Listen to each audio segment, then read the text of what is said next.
Welcome back to Loanology, the Jonathan Wells Loan Podcast, where we talk all things residential finance. I've got with me Pamela Mondane. And Pamela, take it away.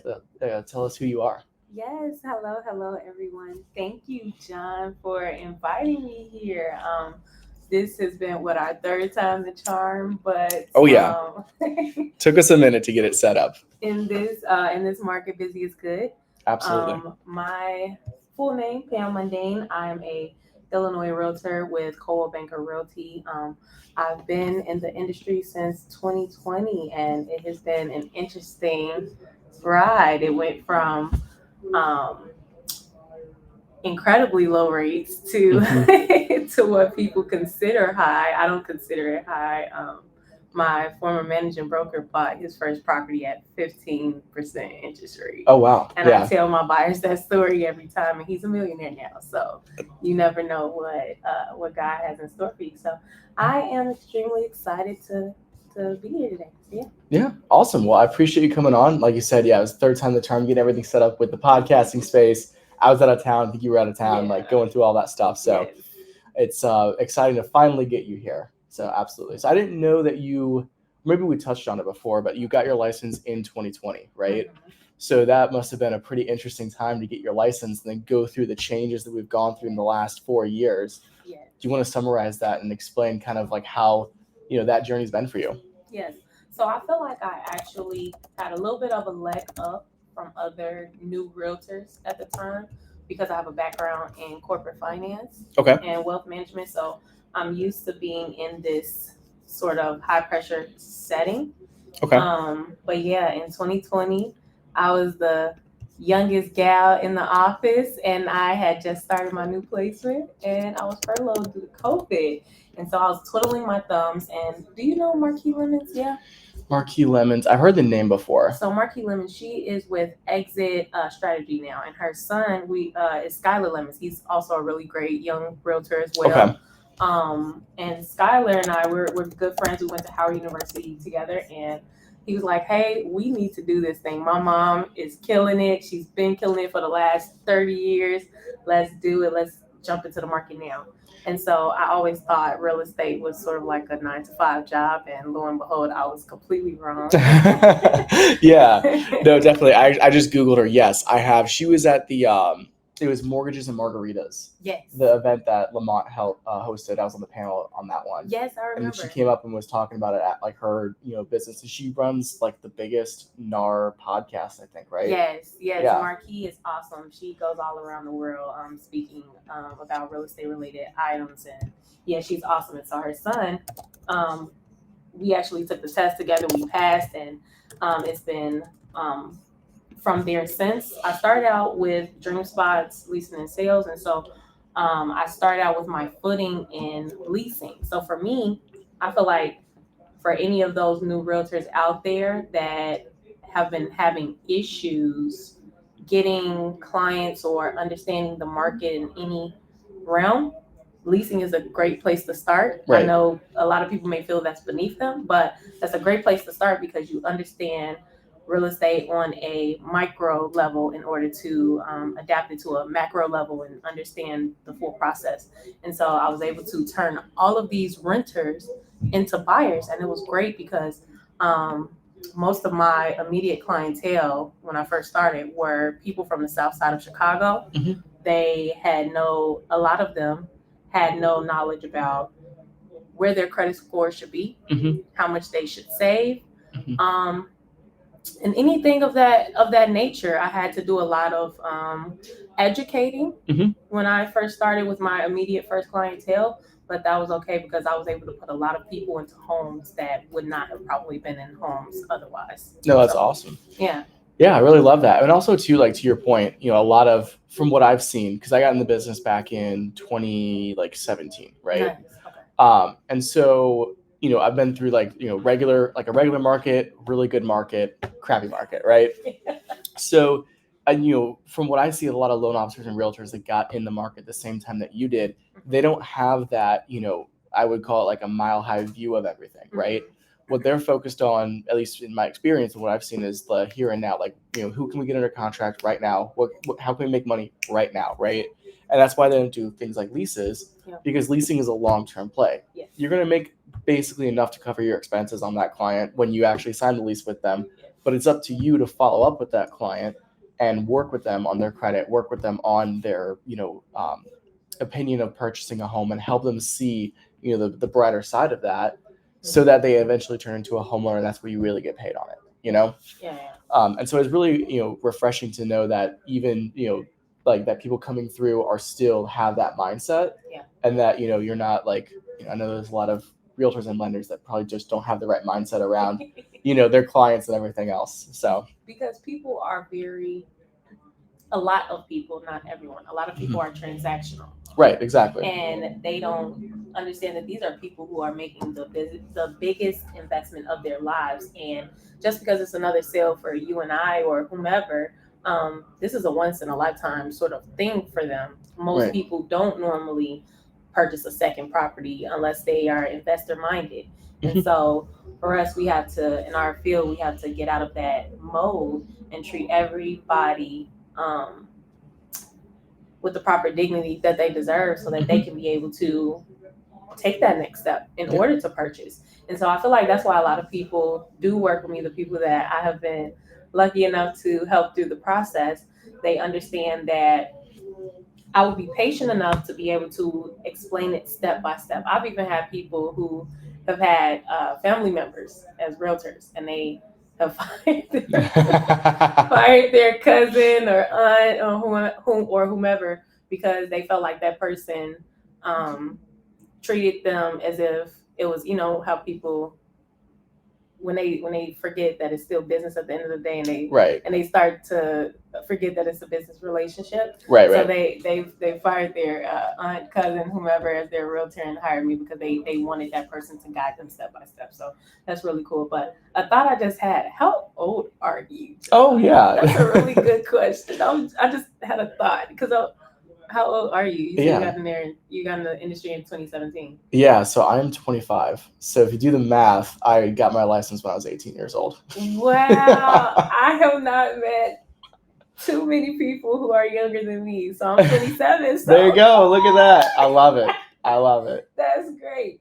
Okay, so now with this new partnership of ours developing, I actually have a great idea of who we will sort of market to next, or who will be our next demographic of who I feel like we can help, since both of us are in the same age bracket. So I think that would be really cool. So speaking on that leasing piece, I just started a new endeavor in Hyde Park, and I've been coming across a lot of University of Chicago students. So nice. I'm really excited to kind of help them nurture that next step, and I think that'd be a really good next endeavor for us. So cool. Absolutely. To your point, I know we're going to talk about this as well. Like I service, like I can do any loan that people need on a residential place, 1 to 4 units, right? Cool. However, everyone has their niches, right? And so for me, my niche really is first-time home buyers. Like that's who I specialize with. I think it's an age thing. It's also, I speak their lingo. We're on the same page. I know what they want as a consumer. They know that I can get that for them. And at the end of the day, without like puffing myself up too much, right? I'm really good at knowing what first-time homebuyer products are out there and which ones are going to fit with that particular client, right? Yeah. So for example, I know we were talking about this, like a particular, let's find a home for sale. We can go through like what that would cost for somebody to bring to closing as a first-time homebuyer. So give me an address. Let's see. Is there one that's recently sold? Let's do. Do you want to do single family home or multi-unit? Let's do a 2-unit. Yeah, if you have a 2-unit in mind. 7250 South Everhart. Perfect. South Everhart. And that is cool. In Chicago, 60621, right? Yes. Beautiful. Okay. And it shows estimated value 264. Should I use that? No, use 390. Okay, cool. 390. And we're gonna look at an FHA purchase on this. Cool. We're gonna do 3.5% down. It's a 2-unit, so you can do that. Interest rate, let's put in. So I'm thinking about this particular program that I use. It's for first-time home buyers, but there's also other caveats. If you're not a first-time home buyer, you can still qualify for it, right? Okay. It's an FHA loan, so it's 3.5% down is the minimum. They give you a grant at closing of the 3.5%. So your down payment's covered, right? Now, what I like about this program versus a program like IDA that other people use a lot is with IDA, it's still repayable. There's going to be a recapture at some point. Yeah. Usually it's based on how long you live in the home, but more recently, a lot of those statewide down payment assistance programs, they recapture that grant no matter what happens, right?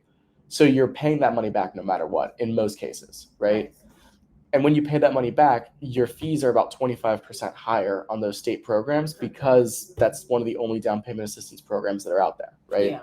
So it's not capped at a certain. You know how some of these programs are like up to. Oh yeah, no, this is just 3.5%. Cool. Yeah, Okay. as long as you have like as long as you qualify and everything else works out, it's 3.5%.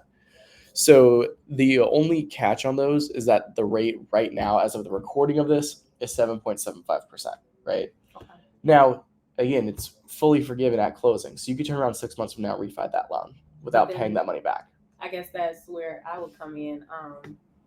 If we were to get seller concessions, we can buy down that rate from the 7.7. Not necessarily, Okay. but also like again, since that money's forgiven at closing, you can refi in 6 months and get a lower interest rate. So that's what I do with all my clients. Like, just take the rate now, make the payments. I'll refi you in 6 months, right? For the full down payment, that's not bad.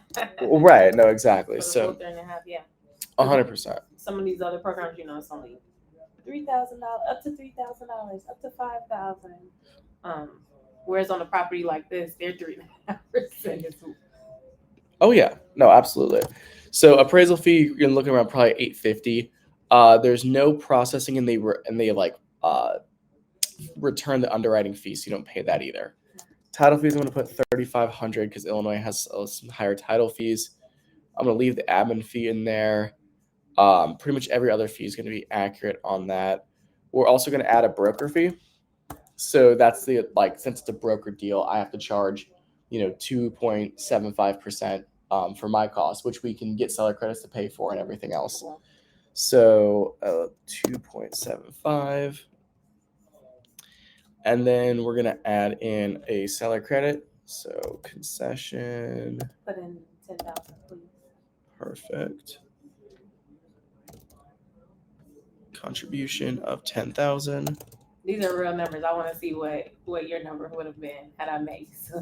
Yeah, absolutely. And then we're also going to do a tax credit. Mm-hmm. So what were the taxes on that property? Off the top of my head, I have no idea. Want me to look it up real quick? I mean, yeah, I can look it up here. Okay. Yeah, 7250 South Emerald. That's in Cook County, so. Mm-hmm. Oh, cool. You use Cook County property tax. 7250. South Everhart. Oh, okay. I was looking at Emerald. That's why. Mm.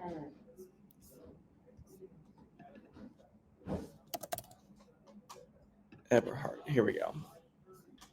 And 60619. Cool. So our property taxes, we're just going to say it's $7,000 because that sounds about right. Okay, cool. So they would get another credit of roughly $7,000 because they're going to get their tax credit at closing from the sellers. Well, actually, I would say put in 35. Well, oh, because it's in the city limits, right? Yeah, I think. Okay. I don't think the taxes will be 7. I think they were at 3. I think they were at like 3 or 4. And okay. They went down. Yeah, we'll do 3,500. Cool. Okay. Yeah, because I forgot in the city typically taxes are lower. So yep. Perfect. We're gonna do 15 days prepaid interest. We're gonna add the 1.75% funding fee from FHA. How much did they put down for earnest money? $2,500. Perfect. And then property taxes, if it's $3,500, that would be, we'll just say $300 a month. Home insurance, I'm gonna put in $165 a month. And perfect. Tax reserves, we'll put 4. Cool. And then we're going to do a little share link here, preview this. So I'll have this like up on the screen. But we've got a 2 unit for $3,300 a month. And I'm assuming they would be renting out the other side of it, right? So how much were they getting in rent from the other side? So I prefer that my clients choose their own headache. So it's completely vacant, newly renovated. So it was a 3-bed upstairs, $1,600. We'll say for the 3-bed. First floor was a 2-bed, so that's $1,400. And then actually, I prefer to find my clients a garden unit. So I know you can't consider that money, but if we put this line right here, us over here, guys, we can rent the basement for an extra $1,200. Don't tell John. Yeah, no, exactly. Don't tell me. Okay, so $1,365. Okay, so basically they're living pretty much mortgage free at that point. Then. Yeah. So they're not really paying anything. So they will go from, I put in an estimate of them paying $2,300 a month in rent. And so they go from paying $2,300 to now making money. And even if again, there's things that people do that I don't, know about and stuff, which is totally fine after they buy the house. But even if they weren't renting at the basement, right? And they just had the other tenant in there getting $1,600 a month, they're still paying less than what they were paying in rent before, saving a couple $100 there. Plus they have depreciation that can rent off, and that asset is gaining value over time too. Yeah. And what I recommend to clients that are in a position like that is stay in the house for 1 to 2 years, and then you can move out. We're in a high interest rate environment right now. Stay in there until rates move a little bit lower, because when rates move lower, refinance that property, stay there for 1 more year. And then when you move out, rents are going to be increasing. And as rents are increasing, now your profit margin increases even more, And then if you live there for 2 years, you can sell it at any point over the next 3 and get that money tax free. Yes. Get the gain on it. So something a little bit to the point of what you were just saying. So in our business, because we help them get the property, a lot of the times, some realtors don't necessarily tell them the back end of it, how technically their mortgage can go up due to property taxes.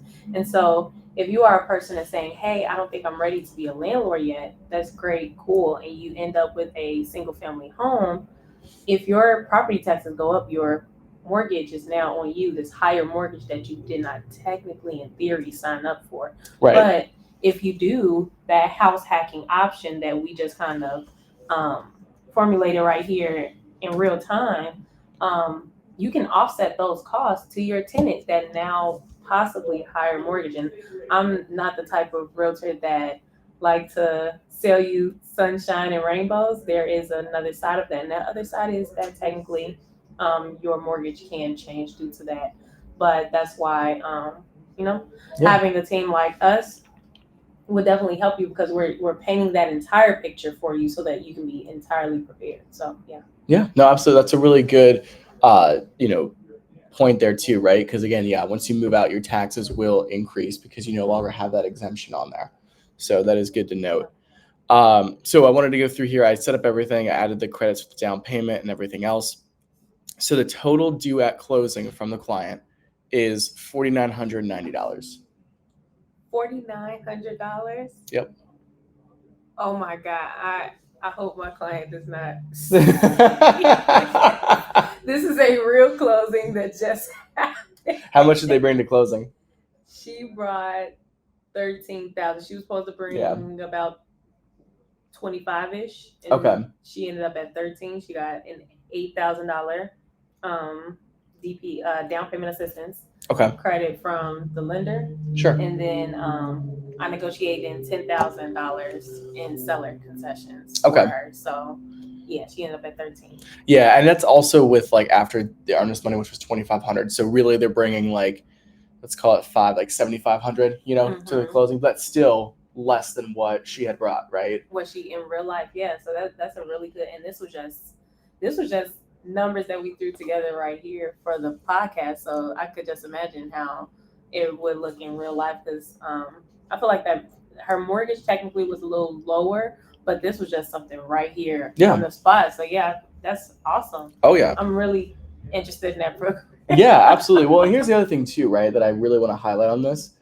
So I had a client that I got pre-approved back in September, right? She is an over-the-road truck driver. Yeah. And so she didn't have 2 years on her job until December. So I told her, I was like, hey, we really need to wait because you make a lot of your money from mileage and different sources of income that take time for us to be able to average, right? And she was FHA. She had good, like decent credit, but there was just like a collection or two that was on her report that prevented her from being fully approved, right? Yeah. And so if you're a client out there, you can still get approved if underwriting doesn't approve you. It just has to be what's called a manual underwrite, meaning you have to check certain boxes, right? So it's like your second chance to get financing. Your team can do manual underwriting? We can, yeah. So, over a certain price point, it was a manual underwrite. And I was like, hey, I know that unless you have 2 years on your job, like that's not going to fly, right? So we waited a little bit. I followed up with her again in December. She wasn't ready at that point because it was the wintertime. She was, didn't want to go out and shop in the winter. Totally get that. She calls me in like April, I think. And she's on the phone freaking out. I was like, hey, what's happening, right? And she's like, well, I'm under contract, supposed to close in 2 weeks. My loan officer hasn't called me back yet, right? So I was like, okay. So like, let me see everything. So I get the deal in. I'm looking at it with her. And, I told her, I was like, okay, it's like, I can get this done. I'm going to need more than 2 weeks to knock it out. But, you're getting approved through an IDA loan. We'll just do that, right? She's buying a 2-unit with an IDA loan in Chicago. Yeah. So we get that in. Everything's working. The appraisal comes back. The whole time we've been qualifying her on, a rental income of, I think it was like $3,000 or whatever from the other side. And that's what both agents told me, hey, $3,000, we'll get it done. We'll rock it out, right?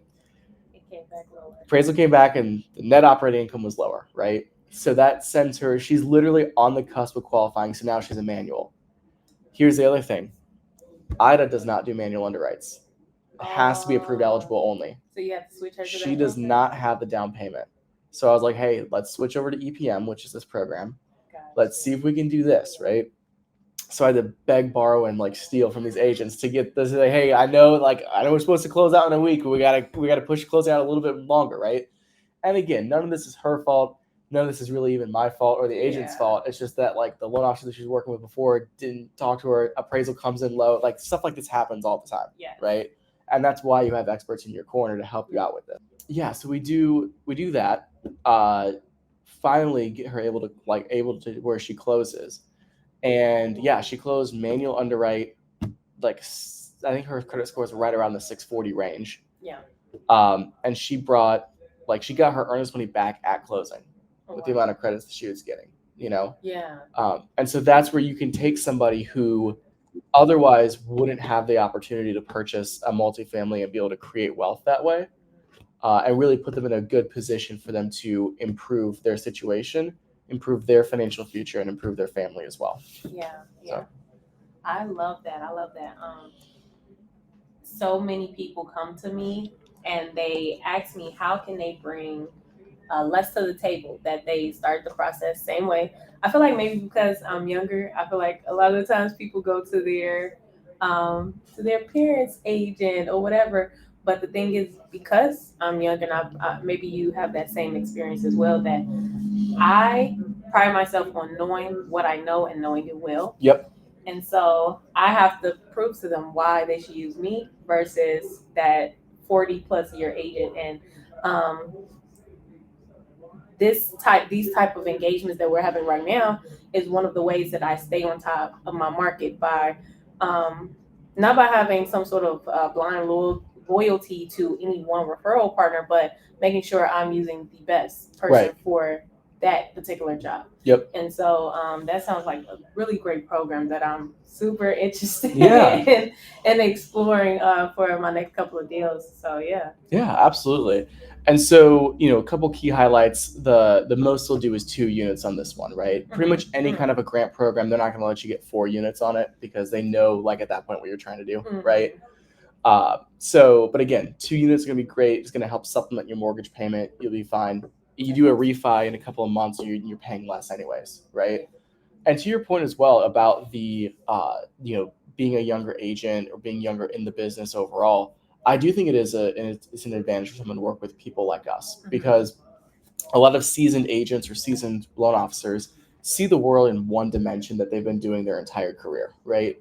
Yep. And if there's one constant in real estate, it's that it's going to change, right?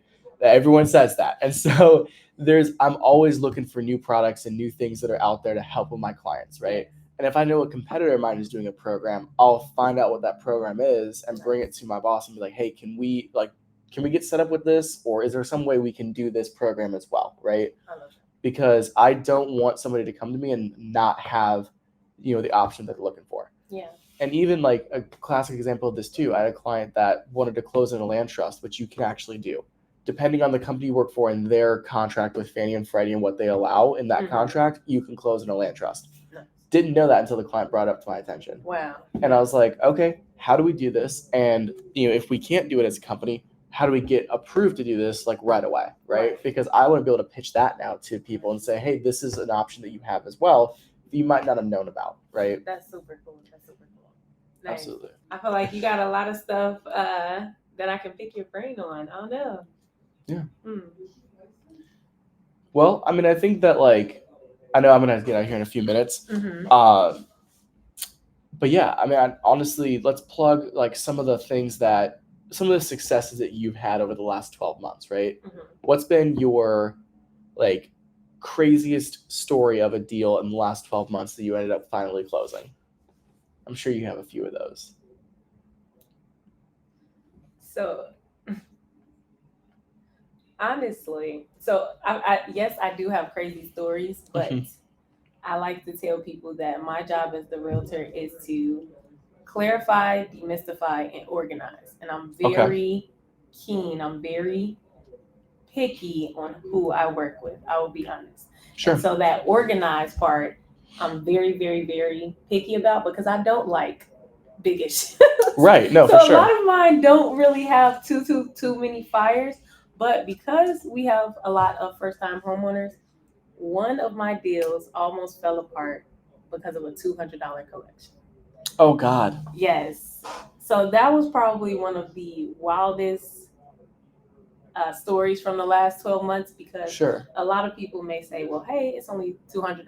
Right. But for me, I like to explain to my clients that, hey, why would John and his team lend you $200,000 and you can't pay a $200 collection? Because a lot of people go to these credit gurus and they delete everything, but they don't realize that it pops back up.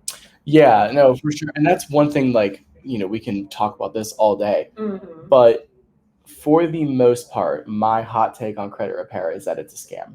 Is my hot take on it, right? Me too. So I tell people, they're like, oh, I'm going to give you credit repair. I was like, please don't do that. I'm like, because at the end of the day, what obviously you and I know this, but for anyone out there that's listening, all they do is they just dispute everything on your credit report.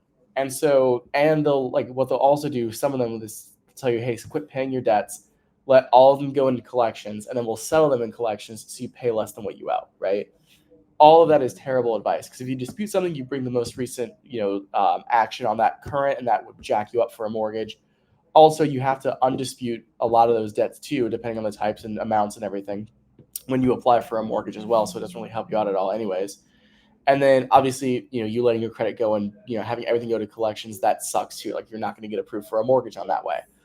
Now, I do use a credit repair service, even though I believe it's the majority of it's a scam. The credit repair service that I use, they are the number one in the nation. Nice. They have they are designed for loan officers to get their clients approved for a mortgage. Yes. And I get if I send them a referral, they will send me an entire breakdown of how that client can actually get their credit approved and how long that's going to take. Right. See, that's the difference. You said specifically for a mortgage. So a lot of these a lot of these credit people, a lot of these credit gurus, they're trying to just get your credit up so you can buy anything, something, a car, whatever your heart desire. But a lot of them may not even own a property themselves, and so they are not preparing you for those particular steps. Yep. And so that I feel like was the big difference with your credit partner, which Yeah, absolutely, 100%.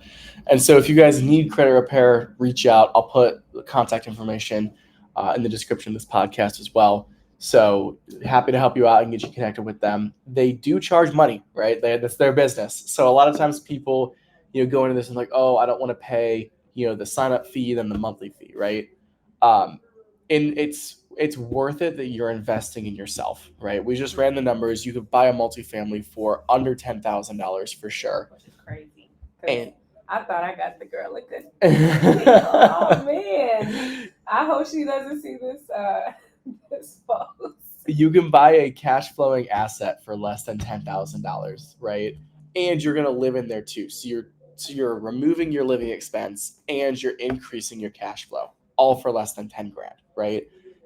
The only thing that might be holding some people back again is their credit, right? Yes. So take the opportunity, invest in yourself, make it happen. And yeah, any closing words? I would say that in order to purchase a home, you have to be a very disciplined person, but you also have to have a lot of faith. And you can have that faith in the people that you decide to put around you.